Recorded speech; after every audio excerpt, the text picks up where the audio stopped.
in the treatment of ovarian cancer, because we never had this option before. It just came to us the last decade, which is very exciting news.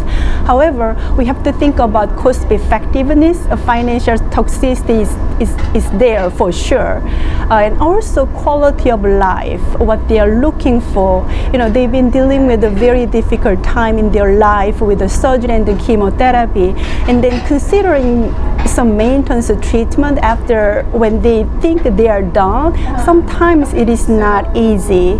I think those two are main concern, main issue that I have to be very cautious when we discuss this option of frontline maintenance treatment.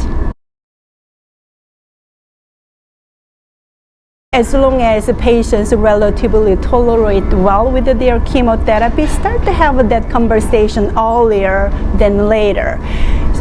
As I mentioned earlier, patients expected to finish it done when they finish the chemotherapy. However, there are options and the patients may be benefit. However, some patients may not feel the way.